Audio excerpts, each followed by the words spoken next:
This is Cable 18, the Cherry Hill Public Schools television station.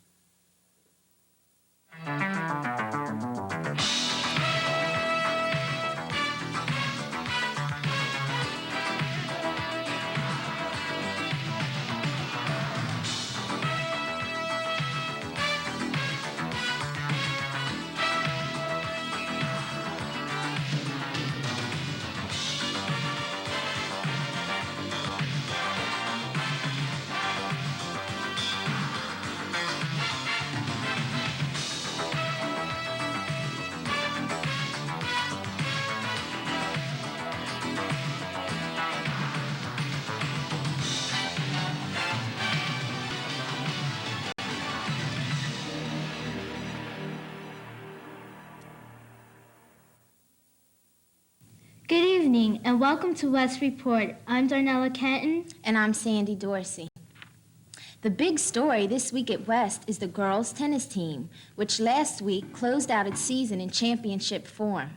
First, the team defeated Morristown in the Morristown Classic. Then the team defeated Cherry Hill East, and for the first time in 10 years, Haddonfield High School. The team's next triumph was the Olympic Conference Championship, and finally, last Wednesday, the team won the New Jersey State Group 3 Championship. In the overall Group State Championships, West advanced to the semifinals before being defeated. This year's team is one of the most successful teams in West's history, and earlier, Sherry Botwin had a chance to talk with the girls. I'm here with the girls' tennis team who are in line for great recognition. Let me introduce you to this incredible team. Melanie Maltz, Teresa Honorio, Laura Sweeney, Joanna Lifshee, Chris Pajak, Maria Honorio, Liz Tercy, Jen Tercy, and of course, the coach, Ms. Pontius. What were your realistic expectations at the beginning of the season? Well, I really felt that we had the people on the team that were able to win the Olympic Conference by beating East, and of course that was one of our major goals. And I was hoping very, very much that we would be able to win the Group 3 in South Jersey. I'm not sure that winning a state championship, in fact, I know winning a state championship never even entered my mind in the beginning of the season, so that's a really pleasant, terrific, super surprise. What will be your best memories from the team after you graduate? Well, my best memories will be all the games, going to them, cheering on with the whole team, and sharing, all my friends being really close together. I'll miss all my friends on the team. What about you, Joanna? Probably the family atmosphere that I think we all got out of the whole season. When we were on the buses and during the school day, we were a team, and I'm going to really miss having that sense of warmth, and I'll miss seeing everybody. What about you, Liz?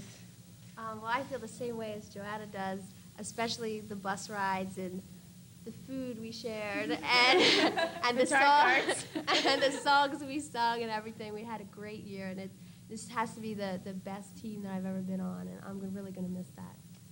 What about you, Maria?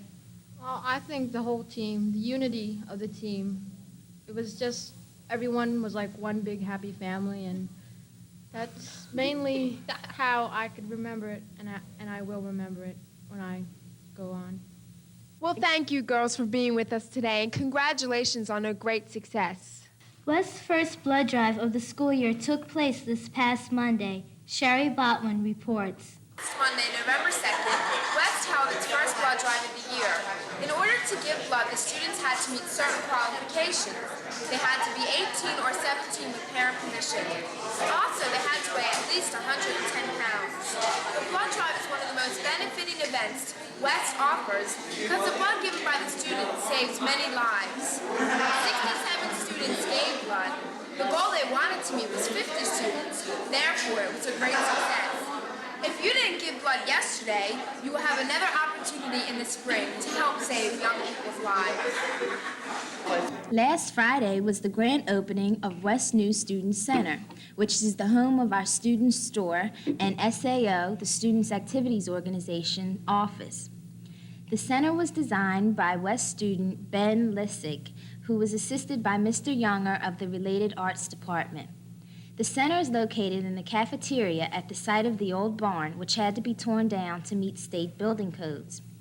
The grand opening ceremonies began with the introductions of Ben and Mr. Younger. Then came the ribbon cutting and a speech by Jeff Egglestein, co-manager of the student store. Dr. Pigonia, board secretary, expressed his delight at seeing the completion of this project, both as an administrator and future West student parent. This week's new teacher spotlight focuses on Mr. O'Donnell. He is well known to those who take creative writing, sports literature, or English 3M. Mr. O'Donnell attended Rutgers University and received a bachelor's degree in English and theater arts. He continued his education at San Diego State and received an MA in English. Drawing on his background, Mr. O'Donnell directed the children's show, which took place on October 31st. Mr. O'Donnell began his teaching career at Camden County College. He is still a part-time professor at night. Overall, Mr. O'Donnell is a well-rounded person who takes time out of his busy school schedule to become involved in various positions such as director of the children's show, advisor for freshman class government, and advisor for one-act plays.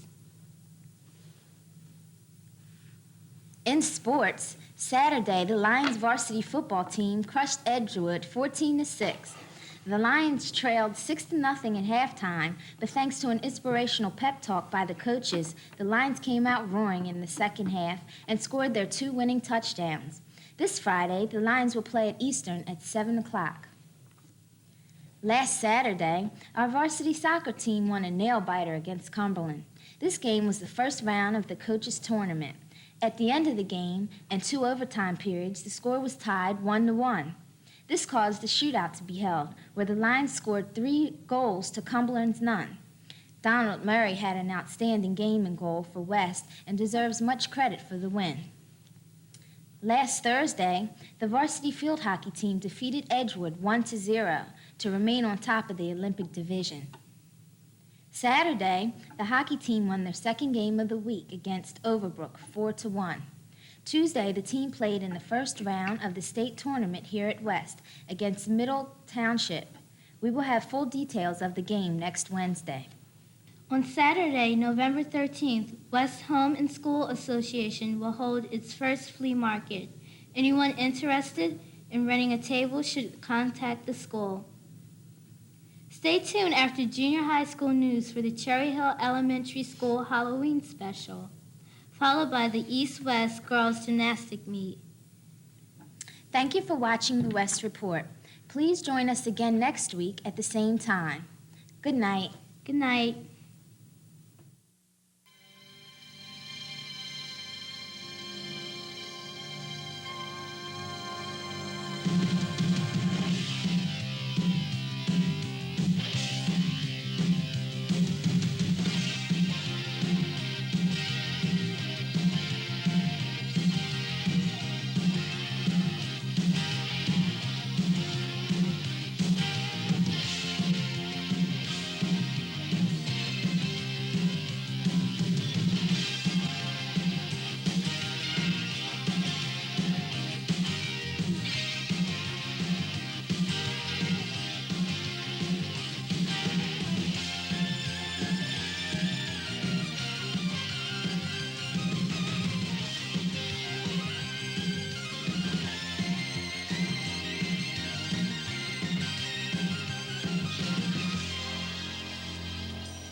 Good evening and welcome to today's installment of EastCast. I'm Kenny Bear and this is my co-anchor, Eric Friedman. The lead stories this week are the Philadelphia Magazine's recognition of East's excellence, the upcoming Drama Department tribute to the Constitution, and November's homecoming. This month's issue of the Philadelphia Magazine has a special feature on schools in the Philadelphia area.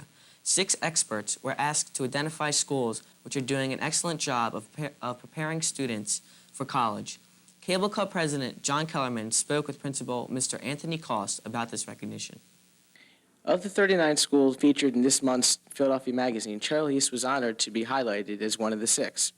Mr. Cost, what was your first reaction to reading this article?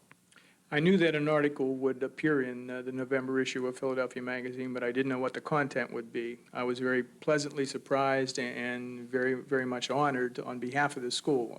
The article, I think, reflects well upon the students, the faculty, and the community, so I was very pleased with the article. How do you feel about their emphasis on the material aspect focused at Cherry Hill East? One of the concerns that I had after reading the article was, again, it focuses on an important aspect of the school, but certainly not the total school picture. And I would have liked to have been able to point out to them the fact that these are the students who raise thousands of dollars for a variety of charities, and these are the students who participate in the FOP Rotary Holiday Party for handicapped students. And our students are very much involved in community service. So if there is some concern about materialism, we are a school of students who care about people. Thank you. Are there any immediate or future plans to improve the school, either educationally or socially? We're always looking to improve the curriculum, and at the end of each year, we do an analysis and a study of the results of final exams and final grades, and we look to improve the curriculum each year. In the social areas, we are meeting right now, for example, with our Home and School Association, and we are about to begin a series of canteen programs in the evenings for students to come and relax, listen to music, socialize. So we do want to improve in those areas. Do you have any further comments you'd like to add about the article or East itself? Just that, again, it is something in which we can all take pride. And by all, I mean the students, the parents, the faculty. It is a team effort, and it reflects well on all of us. And again, on behalf of those groups, I am pleased to accept the honor that goes along with that article. Thank you very much, Mr. Cost. This has been John Kellerman for EastCast. This year, instead of doing an original Broadway show, Mr. Robert D. Nation, East drama expert, has decided to do a show entitled The Spirit of America to celebrate the bicentennial of the Constitution. The production staff decided that a tribute to the red, white, and blue in the form of a review would provide them with the maximum opportunity to showcase the talents of East students. Over the past several months, the staff has gathered historical data which reflects America's growth as a result of the Constitution. The actors will bring to life some of the important figures in history who gave our country its foundation. So, if you are sentimental at heart and have patriotism in your blood, come out this November 19th, 20th, or 21st to see the Spirit of America and support your school as well as your country. The mock trial team at East offers students an opportunity to experience the law firsthand. This year, Mr. Ron Hillman has taken over the advisorship. With the help of lawyers Mr. Shipley, Mr. Katz, and Mr. DeMichelle, Mr. Hillman was able to narrow down the field of excellent competitors. Congratulations to the following students who have been selected for the 1987 mock trial team. The lawyers are John Musero, Amy Shapiro, Drew Katz, and Jason Rubin. Those students selected to be witnesses are Greg DeMichelle, Valerie Hamilton, Faye Kim, Regina Galadzewski, Madhavi Reddy, Marina Kravitz, John Dunphy, Rachel Goldberg, Sue Mukherjee, and Todd Schoenhaus. Please note, however, that this witness list will later be shortened from 10 to 6. It's November, and that means that homecoming is right around the corner. Freshman Sherry Telenow spoke with Mr. Fred Belchikoff about the event's plan and ways in which students may become involved. I'm here with Mr. Belchikoff, the coordinator of student activities at Cherry Hill East. This year, homecoming is November 26th, Thanksgiving Day.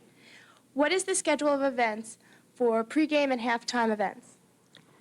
Sherry, pregame will probably start somewhere around 10 o'clock with the judging of the floats, which is usually done by a group of faculty members and representatives from our Board of Education. After the judging is done, no events actually take place until halftime. During halftime, the floats and the cars, which are carrying the homecoming representatives from each class and our junior miss, will make their round, around the track. And at that time, when they get in front of the stands, we announce who the winner of the float contest is. They just continue to go around the track one time, and that basically is the homecoming activities for that day.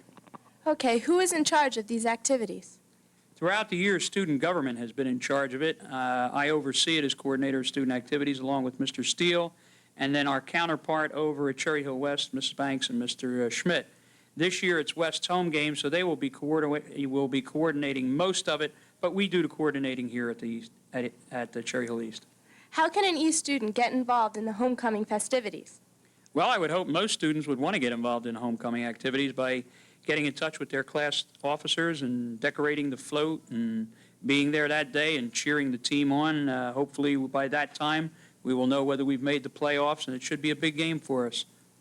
Okay, and is there anything else you'd like to add about the upcoming activities? No, just that, as I said again, I just hope a lot of people are out there and cheering the team and cheering their own class on and, participating in viewing the floats and making sure they're made well. Okay, it sounds like this year's homecoming celebration is going to be a huge success. This has been Sherry Telenoff with Mr. Belchikoff reporting for EastCast. If you have a friend who's having a birthday, or if you just want to give a gift to a friend or teacher, put in an order for a balloonagram at the Student Congress office right next to the theater. The cost is only $4 for 8 balloons. Also, look for an upcoming Thanksgiving special. In addition, if you're in school at 7:30 and have nothing to do, stop in at the Student Congress office and give a hand in preparing the balloons. Good luck to students who are taking SATs this Saturday. If you did not sign up for this test, contact your guidance counselor for the dates and forms for the next testing days. Tests are given again on December 5th, January 23rd, March 19th, May 7th, and June 4th. This year's Eidolon, the 1988 yearbook, is now on sale for $38. A limited number of yearbooks are ordered, so be sure to reserve your copy of East Memories now.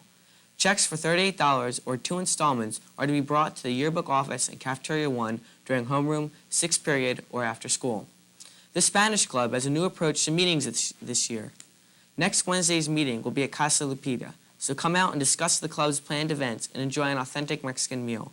For more information, see Mrs. Eck, Monica Vasquez, or Maria Palopoulos. Eric, I hear there are some big sports events this week. Oh, how right you are, Ken. Congratulations to the varsity football team, who beat number 1 ranked Camden High this Saturday, 20-18. Led by quarterback Glenn Foley, East scored on a 12-yard pass to Stephen Lobel, a 40-yard pass to Ted Page, and a 62-yard run by Brian Curley. Curley rushed for 162 yards in the day, while Foley was 7 for 15 for 85 yards. Bob Price also contributed to the offense by making 2 of 3 extra points. With the win, East improved its record to 5-1 for the season. The boys' cross-country team had some bad luck this weekend in the conference meet, as they came in 7th place without their 2 top runners, Steve Brooks and Greg Height. Despite this setback, the team has had a good season, going 8-2 behind captains Brooks and Height, plus fine running from Bob Mueller, Parshi Shah, Mike Perlmutter, and Vince Bong. The team now looks forward to the sectional meet this Saturday at Cherokee. On Saturday, the girls' soccer team posted a convincing win over JFK in the first round of the coaches' tournament. Particularly strong play from the backs in midfield paved the way for goal scoring by Andrea Rubio and Tiffany McCall. Christine Saniel posted her 15th win in goal. On Monday, the girls went on to win the Olympic Conference Championship by defeating Washington Township 4-0. Saniel recorded her 16th win in goal. Ina Lee, Carolyn Mincer, and Shanna Green assisted Andrea Rubio in scoring all 4 goals. This was a record-breaking game for Andrea. She set the single-season goal scoring mark for South Jersey goals. The previous record of 40 goals has been replaced by the current total of 43 scored by Andrea Rubio. Special thanks to Coach Lee Troutman for his expert coaching and his encouragement of the team spirit. On Saturday, the boys' gymnastics team triumphed with 4 men qualifying for state individual championships in all 7 events. Senior Scott Drucker returned from a serious leg injury to break their school record for parallel bars with a score of 8.1. Richard Highland, team captain Alex Franco, and Ari Goldstein also qualified for states. In individual events, Evan Aronow, captain Mark Waldman, David Cliff, and Dan Goldstein qualified. Congratulations to the team for their fine showing and for last week's win over Cherry Hill West, 114.4 to 77.1. Tonight we would like to pay special tribute to 2 of East graduates who have volunteered their time and services to help make East's team so exceptional. Harris Scheckman, past captain of East Gymnastics Team, captain of Temple University's gymnastics team, 3rd in the nation last year on still rings, is presently an assistant coach of Cherry Hill East boys gymnastics team. He is a graduate student and assistant coach at Temple University. Mark Cordelia, past captain of East Gymnastics Team, past captain of Princeton Gymnastics Team, selected to the All-Ivy team, is now attending medical school at Jefferson in Philadelphia. He is a volunteer coach at East. Coach Lou Frank and the team members are thankful that Harris and Mark have continued to contribute to the team's excellence. The girls' gymnastics team had an exciting victory over Cherry Hill West Friday night with a final score of 90.8 to 90.35. Stephanie Harrison took 3 firsts on vault, beam, and floor, while Kristen Kanzler and Beth Graybill placed second on bars and vault. Congratulations to all the competitors. You can see this meet in its entirety following the Halloween parades here on good old Cable 18. That's all for this edition of EastCast. Special thanks to our advisor, Miss Peggy Beck, cameraman and editor, Mr. Gordon Hampson, and our student cameraman, Jeff Kahn. So for myself, Eric Freeman, and my co-anchor, Kenny Bear, thank you for watching. Stay tuned for the Halloween special, followed by East-West Girls Gymnastics. Because yesterday was Election Day, Ophelia was on the road with a new image. Good night, Ophelia.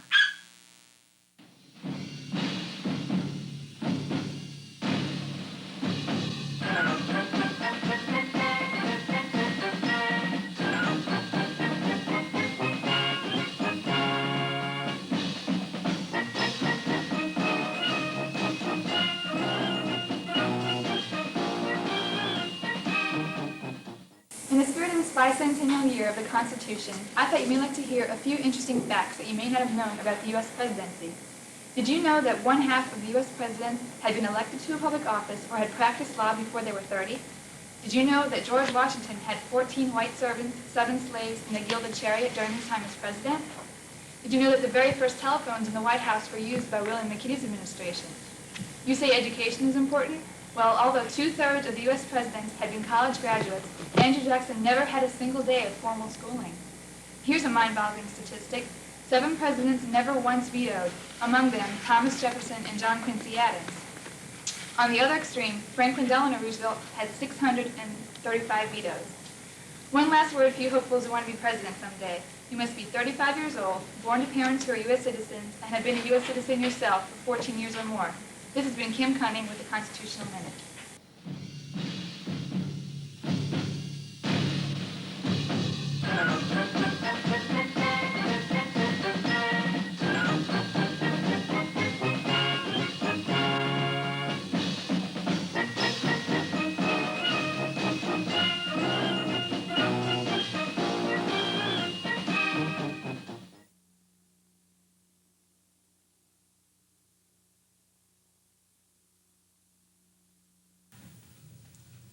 Hi, I'm Candace Fisher for Carusi News. I hope I can finish this show without being interrupted like I was last week.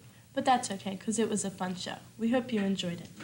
On October 21st, Carusi had a very entertaining and educational assembly. The Four Little Pages, the group that performed all summer in Philadelphia, were here for the 8th grade students. Everyone was very impressed by these quality actors. Well, that was October. Now let's talk about November with Aviva Kushner. It seems like yesterday when Lori Nelson was introducing Aviva for the special days of October. Where did those days go? Aviva? Thank you, Candace. You're right. October just flew by. Well, here are the special days of November. Hope all of you have a great month. Sunday, the 1st of November, was All Saints' Day, an important holiday in the Catholic religion. Yesterday was Election Day. Hope your favorite politician is in office right now. In the middle of the second week, we have Veterans Day, when we honor all the heroic veterans who fought for us in America's wars. The 12th and 13th, a Thursday and Friday of November, is the New Jersey Education Association Teachers Convention. The schools are closed. All the students like this, but the teachers don't get the break. The third week of November, the 15th through the 21st, is National Book and Education Week. And the last holiday of November is everyone's favorite holiday. The 26th is Thanksgiving, when everybody gets stuffed, including this turkey. Everybody forgets their diets. We'd like to thank Laurie Melson, our staff artist, for giving these nice portrayals of Thanksgiving. There were 6 states admitted to the Union in the month of November. I guess they wanted to get in before the Thanksgiving festivities. On the 2nd of November, North and South Dakota were admitted in 1889. On the 8th, Montana, also in 1889. On the 11th was the Washington State, named after our first president, George Washington, also in 1889. I guess it was a good year. And the 16th of November was Oklahoma, the Oklahoma Sooners. Hope they're doing well this season. And last, but certainly not least, was North Carolina on the 21st of November, this time in 1789. Oh, sorry, Dad, I almost forgot. The 28th of November is my father's birthday. Happy birthday, Dad. Well, it looks like a good month for November. But just remember, I'll be seeing you in December. Back to you, Candace. We hope you fooled the public on Halloween. We on Carusi News love to celebrate Halloween. Last week, whoever watched our show, hopefully not alone, was treated, not tricked, to an exciting 8 minutes. This past Friday, we had some visitors to Carusi News, and here they are. A cutie with more than beauty. You've got a lot of personality for me. You fill the air with smiles for miles and miles and miles. Though you're no Mona Lisa, for worlds I'd not replace your sunny, funny face. I guess you know by now, we at Carusi take Halloween very seriously. Talk about visitors. We had some other visitors, sports visitors. Here's Catherine Smith to tell you a little bit about that. Catherine? Thank you, Candace. With all of our sports seasons ending, we have a lot to keep track of. In our hockey game against Pennsauken, the Mini Mustangs lost by a score of 2-0. Even though we lost, we kept the Pennsauken goalie on her toes. The varsity team won their game against Pennsauken by a score of 2-0. Both goals were scored by Sarah Fox, who played a great game, along with everyone else on the team. While our varsity lost to Haddonfield 1-0, our Mini Mustangs managed to tie in a 0-0 game in 15 minutes. While in the last game of the season, the varsity team tied 0-0 against Beck, while our 7th grade lost a heartbreaker with a score of 2-1. The final scores for this season's 8th grade hockey team are 6 wins, 6 losses, and 1 tie. 7th grade hockey has 1 win, 6 losses, and 6 ties. And now to our soccer. Our 7th grade team beat a previously undefeated Beck 4-2 in double overtime. Our 8th grade wasn't so lucky as they lost in double overtime 2-1. When we played Mount Laurel, we lost 1-0, though everyone played exceptionally well. In the last game of the season, our 8th grade team defeated Riverside with a score of 6-2. The final scores for this season's soccer teams are as follows. 7th grade has 9 wins, 1 loss, and 0 ties, while our 8th grade team has 12 wins, 2 losses, and 0 ties. Everyone at Carusi Junior High School would like to congratulate our soccer and hockey players for an extraordinary season. Everyone played a terrific game. Now back to you, Candace. Friday, October 23rd, was the Halloween dance movie night. Everybody had a lot of fun there. Here's a tape of this exciting first dance.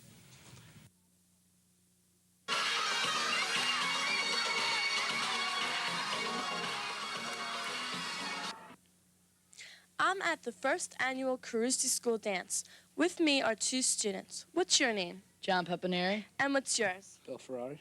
What grade are you 2 in? 8th. And by the way, what's your name? My name's Candace Fisher. And what kind of time are you having? I'm having a good... Wait a minute. I'm supposed to be doing the interviewing. So, how's the DJ? The DJ's really marvelous. I love his music. So you having a good time? Really great time. I think it's awesome. What kind of refreshments do they have? Pizza, pretzel, soda, candy. Okay, thank you for taking time out to do this interview.